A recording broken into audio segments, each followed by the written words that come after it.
नवसारी जिले की धार्मिक नगरी सोजत में अयोध्या श्री राम मंदिर के कोषाध्यक्ष गोविंद गिरी महाराज द्वारा आयोजित भागवत कथा में मौजूद श्रद्धालुओं को प्रवचन देते हुए कहा कि भगवान तो कण कण में मौजूद है। भक्त प्रहलाद एवं हिरण्यकश्यप के प्रसंग को सुनाते हुए उन्होंने कहा, प्रहलाद ने कहा सगुण ईश्वर को पाने के लिए कुछ साधन करने पड़ते हैं। प्रहलाद की भक्ति से प्रसन्न होकर भगवान नरसिंह ने खंबा फाड़कर हिरण्यकश्यप को अपने घुटनों पर रखकर चीर दिया। ब्रह्मा जी से भी सभी वरदान पाने के बाद भी अहंकार के कारण उसे मरना पड़ा।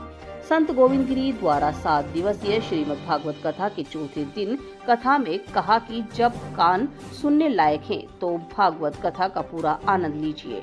जब तक आपके पास धन है और उस पर आपका अधिकार है तो अवश्य दान पुण्य करना चाहिए, तब की बाद में पछतावा ना हो।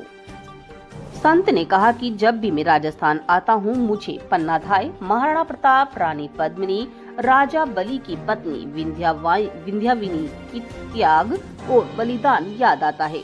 उन्होंने मातृशक्ति को श्रेष्ठ बताते हुए कहा कि जिस राष्ट्र की माताएं अच्छी होती हैं वो देश सदैव श्रेष्ठ रहता है। यह वाक्य कहते समय संत की आंखें नम हो गई और वो भावुक हो गए। तब पांडाल में बैठे सैकड़ों श्रद्धालु महिलाओं की भी आंखें भीग गई। प्रख्यात कथावाचक मुरलीधर महाराज ने भी इस कथा में गुरुदेव का आशीर्वाद लिया।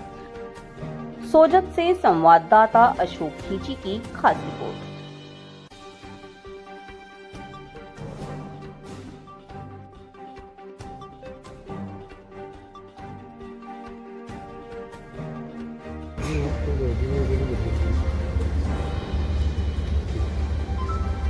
कर्तव्य के पथ पर, धर्म के पथ पर श्री भरत चले।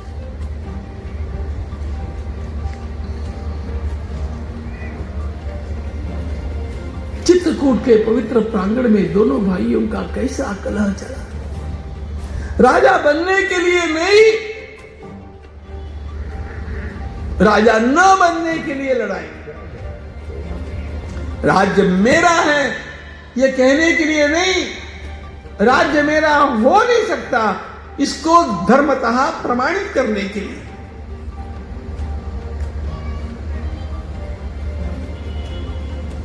चित्रकूट का भगवान का संवाद अद्भुत है।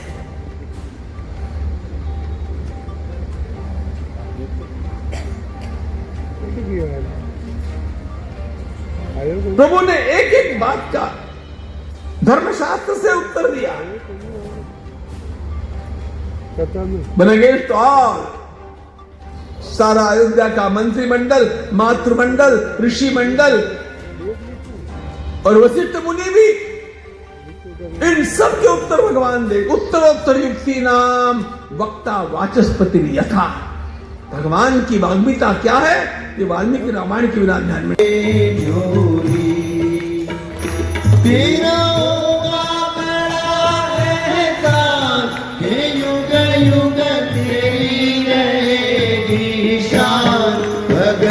भर दे रे झोली, भगत भर दे रे झोली।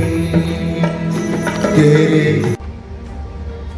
दोष तुम्हें लगेगा भरत, ये प्रमाणित कर। भगवत चरणारविंदों में गिर करके श्री भरत अत्यंत व्याकुल होकर के विलाप करते। धर्म का पालन करने वाले मेरे बंधो, आप धर्म की मूर्ति, वशिष्ठ महर्षि ने बेटों का उपयोग करना चाहता, भगवान ने रोक दिया। भरत जी ने कहा हमारी सारी युक्तियां समाप्त हो गई, हमारी बुद्धि आपके आगे चलती नहीं है। बुद्धिर्विकुंठिता नाथ समाप्ता मम युक्तया। केवल एक बात मुझे आपसे कहनी है, मैं आपका बच्चा हूं,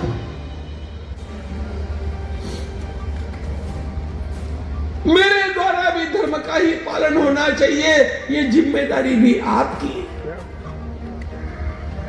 मैं क्या करूं?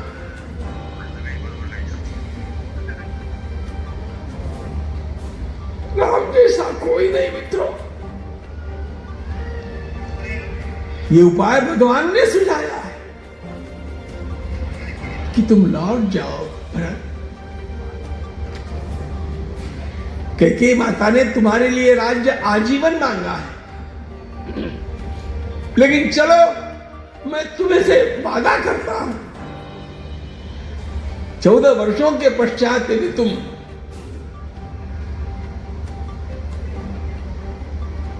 एक भाई को दूसरे भाई के लिए दिए गए उपहार के रूप में ये राज्य मुझे देना चाहोगे, मैं सिंहासन का स्वीकार करूंगा।